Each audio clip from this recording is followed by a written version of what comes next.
So, as you said, I'm Gina Grünwald. I'm the founder of Gina G&W, which is a zero-waste brand that I founded in 2020. And I'm based in London, and I'm currently finishing my master's at Central St. Martin's and launching a prêt-à-porter collection next February, February coming up at London Fashion Week. Wow, didn't know that. And Sophia? Yeah, hi everybody, my name is Sophia, I'm French Moroccan. I'm based between London, Morocco and Paris. I worked for about 15 years as a merchandiser in luxury brands, and after that I founded my own label called Zoubida, mainly rooted in Morocco. So, you guys can also perhaps, take it away. We talked earlier about, there's many things I think that you share in your approach and your aesthetic. And one We're so colourful. Let's acknowledge that. Try to make it obvious today. One of the things that came up was the question in fashion today of materials and sourcing. Sophia, do you want to talk a little bit about that element of Zoubida? Yeah, I think the real difficulty when you do want to start a sustainable brand is what is for you the sustainability approach. There is an element of the human aspect. So me personally, I work mostly with artisans independent in Morocco, but there is after that the aspect of sourcing raw material. Where do you source and what do you source? And I think Gina and I, we both share similar approach by using material that are already existing. So what do you make with waste? What do you make with unused material? So personally, I started to explore with Moroccan textile, which are used normally for house decoration. So fabrics that are purposely for decorating sofa and curtains, don't worry today. And I think my idea was just, oh my god, this is already incredible, what can we do with some, and bring it in a different world? Why does it stay in the house? Why can it not be something else? And I guess Gina, you can jump in. Yeah, I think that's a perfect connection there, because for me, when I started the brand, I started with going into, looking for industrial waste. So actually something that is absolutely not really used in the fashion scene. So I was interested in unusual materials, and I found that in the Zurich industrial area, and really went through the bins there, the recycling bins, but some things you cannot even recycle. So I'm interested in material that are unusual and can be transformed. And for me, the first way to do that was bags, and that's how the Plex bag was born, which you see here a little bit. And yeah, it's acrylic that is also used in the pandemic. At the time, we had all these protection shields, and there was suddenly so much offcuts, and also after the pandemic ended, it was a really interesting way to think about, okay, so material can have many different lives. So it can be a protection thing, trying to save lives in a way, but then it can also suddenly be a bag. And I think the circularity there is really interesting to me. And I guess, same for you, you bring furniture material, then suddenly as wonderful gowns or accessories. Yeah, and I think what's interesting in what you say is that we have to observe. If we want to make a change, you have to be aware of what's happening and try to think out of the box. So similarly to you saying that some material are disregarded or not used anymore, I realized that some fabrics in Morocco are just not being made anymore because there is a change of trends, and now you have fabrics coming from Turkey and China, and people have different tastes. But then you have mountains of things that are extremely precious that are sitting here doing nothing. So I think it's a big way to be out there today as a creative is to just observe your surrounding. Yeah. And also really being clear that these resources, that material, a lot of energy, a lot of resources like water, electricity, but also natural fibers. A lot of the materials that you use is silk based, right? So we got all the silkworm, all the silk industry, and all these industries already take up a lot of the world in a way. So why are these things then not being used further? And I think that's really important. And it's also important to tell the customer, right? Or like if they buy into our brand or into our pieces, to share that story and kind of show that there is a full circle there. Yeah, which brings up that idea as well, perhaps of changing perspectives, changing your perspective as a creative person, how you're looking at resources and materials, but changing perspectives of your audience, the consumer, your clients. People perhaps need to think differently. What do you think? Yeah, I think it's a very fair point. We kind of all merged on that. I mean, it's not an issue, but I think it's also being out there today. We all have a role to educate on the problems of the industry and also the solution of it. But I think we wrongly are used to buy something very disposable, available the next day online, and also something that is made in big quantities. And so I think there is a big part of, if you want to be out there with a very change-making approach, you have to be extremely clear of why things take time, why thing has a price. And I think for me, I work mostly on one-of-a-kind pieces. I make mostly jackets, and if I take a good picture, I will have people messaging me on Instagram saying, I want that one. And I'm like, oh, actually this one is a unique piece, it's already sold, but we have extremely similar one. Here is the fabric. And they're like, no, but I want that one, when is it back? It's not going to come back, it's unique. And I think that is the tension, and I think we should not compromise on that. It will take time for people to understand that aspect. It's also a social insecurity maybe of people having that urge to look alike, or like look like their peers, or people in their same job or positions, well, I want the same, Zara jacket or something because my best friend has it. Yeah. But it would be maybe way more, it is in my opinion, in our opinion I guess, way more interesting to have that unique crafted piece. And to give back stories to our wardrobe, and not just I bought this skirt in Italy in a little store, but also this skirt maybe only exists once, or like this bag, or the dress, and it is even more beautiful and has way more story to it because of that. So it's about strengthening for me also the people's idea of style and confidence and character, and that's what fashion for me is about, being bold, strong, and finding, kind of empowering yourself with the clothing, and which have all these stories, individual stories. Yes. We were talking earlier when yesterday we visited Kala, who's a designer around the corner who makes these babouches, and they're all unique pieces. There's not one pair that's the same, and both of you are working with unique pieces, and there seems to be all sorts of challenges inherent in working in that way. What are some of the problems with working in that way, Sophia?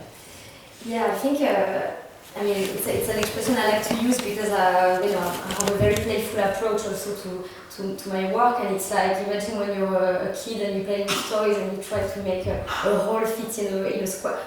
It doesn't work, and I think similarly, it's almost like the fashion industry speak about sustainability, we hear about it, we read articles, we have documentaries constantly since many years, but the actual makers and I would say retailers of the industry are not so ready for it.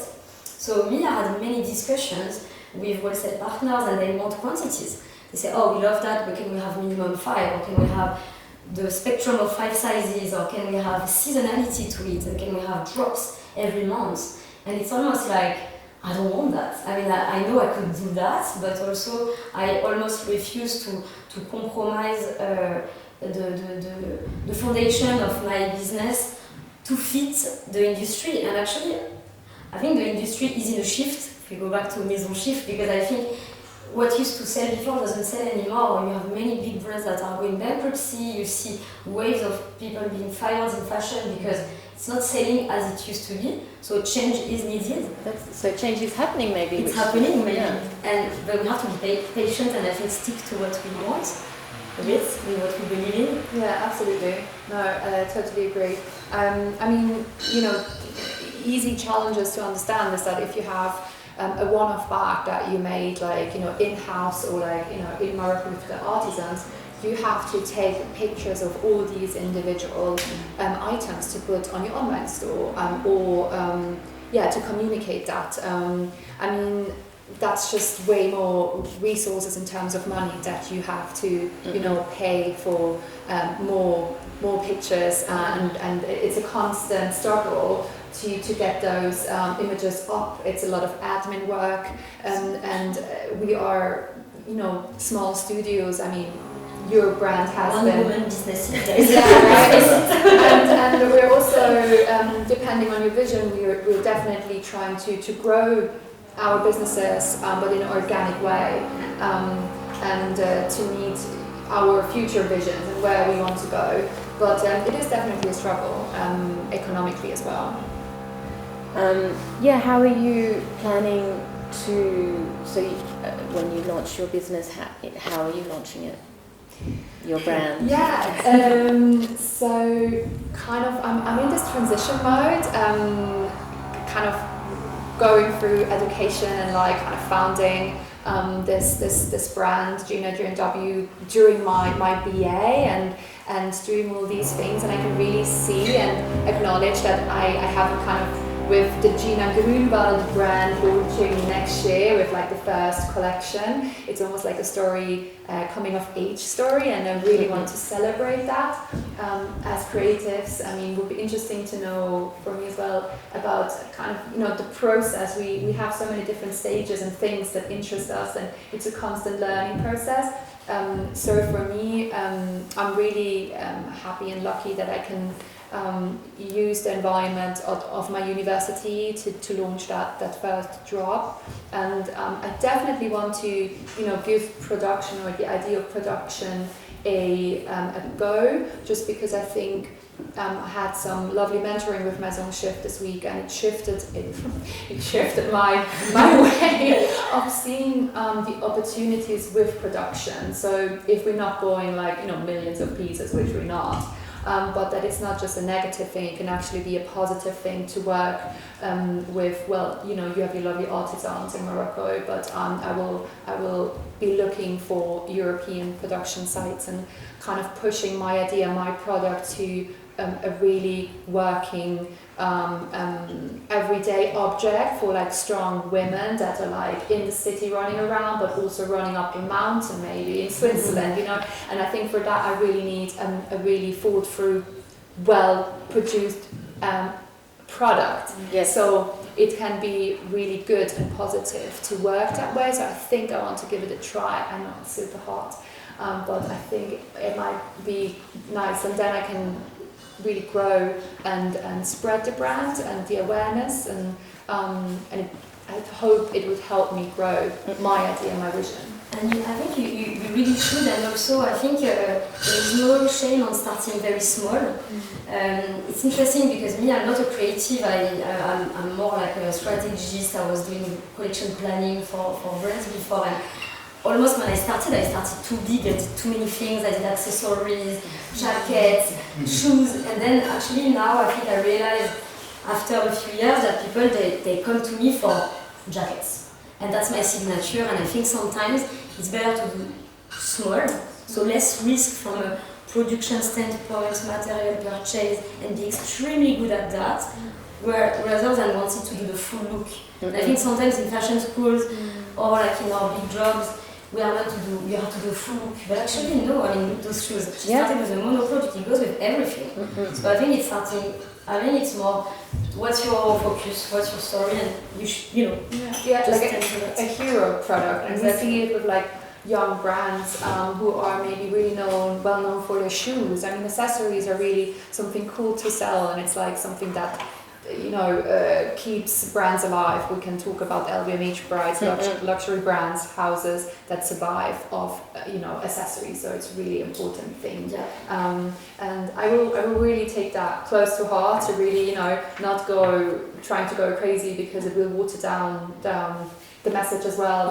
And I will probably struggle to keep everything afloat business wise, but then also the quality, which is just needs to be there. It's interesting too, you both are based in London. Does that environment play into your creativity, Sophia? so much. I think I thrived in London. I moved there 8 years ago after my last job here was at Louis Vuitton in menswear. And I think I was feeling just a bit stuck from a personal standpoint. I mean, now I love Paris and I want to move back, but there is some kind of craziness and bubbliness about London. There is such a blend of cultures and it's just extremely stimulating. And I think we kind of both also talked about that because my work is in Morocco from the production aspect, so I'm there every month. But also I feel I really need to keep my anchor in London because it pushed me up. Life is expensive, people do 10 jobs at a time. Me, I give classes in a school, I freelance for brands, like I don't do just that. And I think that's that energy that also gives me fresh ideas, give me perhaps a different perspective on my work rather than just going full blast into it. Mm-hmm. Yeah, same here. I felt over the years, it's been 7 years I think or more. It's a similar time actually, almost 8 that I've been living in London, and it is such a bubble. Also, I mean, we're probably in the same creative bubble, so it's like a crazy, queer, safe environment, super colourful. London for me just means that I'm not wasting any energy just being myself. And that's something I really felt in Switzerland from a young age. And I guess I just always wanted to study at a specific university for a couple of reasons, but the city really just liberated myself, and I can focus that energy on my work and not on just rebel against society. Finding my space and just being my colourful self, which I'm absolutely allowed to be, and I'm also allowed to be a strong woman that wants things in her life which maybe go against some traditional views that a lot of Swiss standards still push us to be, and I don't want to be that, and that's absolutely fine, and that's great. So I'm not sure at what time I might be, living or in Switzerland again. I don't know, or if I open a studio or creative practice in Switzerland. For now, for me, London is really like a home. I enjoyed Paris this week as well. I'm really surprised. It's great. The dream guide also. I had the dream guide. Yeah, yesterday was fantastic. The studio tour. London is welcoming everyone from everywhere, I would say. That's true. It's a theme that will come up in other talks actually about, where you work and create and the fashion capitals and the relationship to fashion capitals, but we'll touch on that later. So in terms of, we talked a little bit about kind of the square peg in the round hole. I mean, how does a sustainable brand work within the industry? What needs to change in the fashion industry? In your opinion, Sophia? I mean, it's a big question. It's a big question. I think personally, I try to don't look so much at the practice of every fashion brand. I do my own thing at my own pace. I drop things whenever I feel inspired by it. And I think for me, the beauty and the chance of being a young and small brand is the flexibility. And that flexibility is a big luck, to not have an office to pay, to not have me, for instance, the behind the scene of my brand is my stock is not in a warehouse, it's my dad's house. And so the internal joke is we have a maison père and not a maison mère in my brand. But this is such a chance because it's like, I don't have a huge break-even point every month to cover, and everything is almost like a plus until I find exactly my thing. But I would say the luck is also, the trick is also to really look out there and participate to things and observe. Recently I was lucky to do a pop-up in a place, in Musée Museum in Marseille. And how it happened, I went for an exhibition and I looked and I saw a beautiful kimono and I discovered a store called De Toujours. And that's so great. So good. And I met the founder, Isabelle, and we just got along. I told her my story and she was like, you know what, just come and sell your brands here. And it started like that. Then I did a talk with her, and then somebody came and I discovered there were a grant. in Marseille on the Mediterranean bassin called the Maison Méditerranée, and I was fitting all the criteria of the grant. And I did a big application of like 100 pages, giving a bit my dreams, and I got the grant. And I think it's just an example that I could not have predicted that would happen. I never heard of any of those places, but I think the curiosity and the flexibility is what makes it work, essentially. So, yeah, not being stuck up with a certain idea of like, people ask you, what's your 5-year plan, what's your 10-year plan?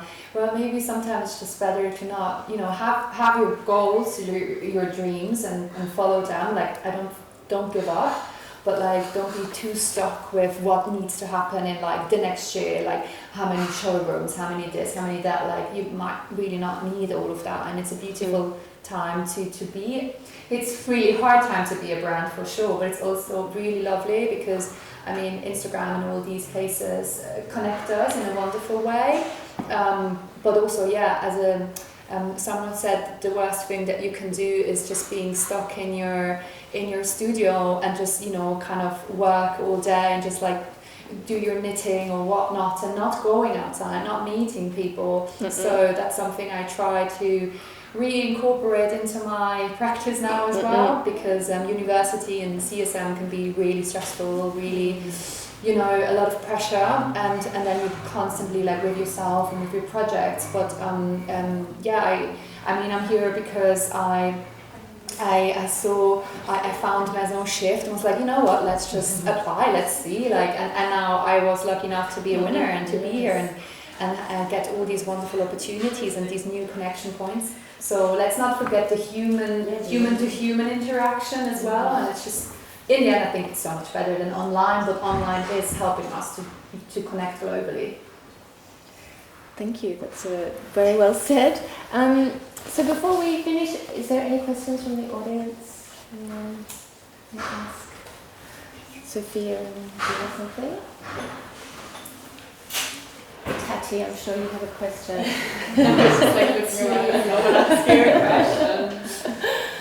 Or Nora, you both. Yeah, do you think you would stay in touch now and like help each other, or like how do you feel like?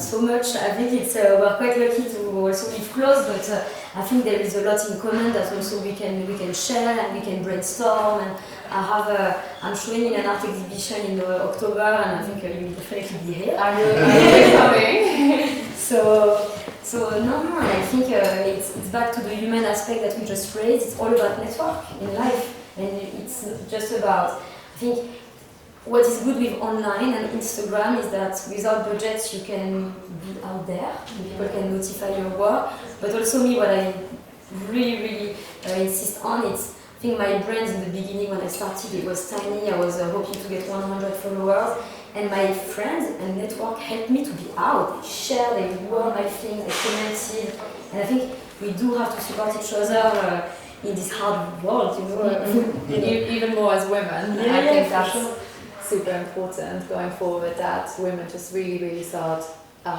supporting each other more, and instead of working against each other. So I think I will definitely, I admire what you've achieved so far, so I will definitely be dropping you DMs and we will have WhatsApp, come on. I will give you WhatsApp.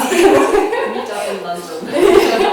and we will have coffee around in London for sure, and I will try and ask you questions if I'm stuck, I guess. I actually have another question. I was wondering, like, how do you, maybe for you, it's for both of you, like, how do you divide your time in between, like, those three places? For you, I know you're also in between Zurich and London a lot. Like, how do you?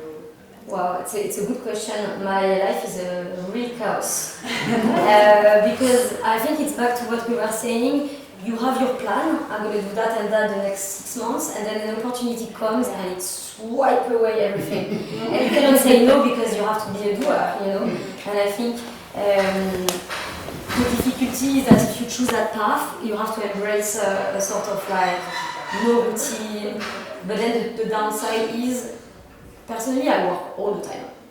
And then it's like, where do you stop? Because it's your company and you want to be so proud that everything is becoming a big question, and so I found it really hard to stop and to just say, okay, this is the end, I close my laptop, I don't talk about it. You know, I guess you're in the middle of that because your brand is your studies. Yeah, exactly. So it's a mix. Yeah, the creative practice and the balance there with like, you know, private life and like personal growth as well, and like to not lose. I mean, for me, my practice is also strongly connected with my activities, like my sports, my connection to nature, and like hiking, bouldering, you know, climbing, stuff like that. So I kind of lost that in the last, like, you know, with my final BA collection. It was just so stressful, and then kind of starting in the MA. For me, this new year, as it was just my birthday yesterday, I actually said, no, but actually they asked me what my goal is for the next year, and I think really finding to not lose that. Well, I've lost the balance for sure, like we all do. But to find a way that I give myself time to recharge and to do my sports and to be in a healthy and strong body, because if you have a certain, you know, health emergency, which happened to me actually in January, I suddenly was like, okay, you know, if I'm not healthy and if my body is not strong how I want it to be, I cannot perform, I cannot reach those goals, and you feel very vulnerable, and you're like, okay, well, this is it then. So you have to kind of find your way. And for me, going forward, I need that balance. Can I ask you a question? How do you do? Because you're out there and you do so much. You publish magazines. What's your trick? I'm like you. Look, I'm like you. I mean, I love what I do, and I just work all the time, and it's like that. It's just meetings. It's just always changing, and I don't know how to live in another way, really. But it's life. Yeah.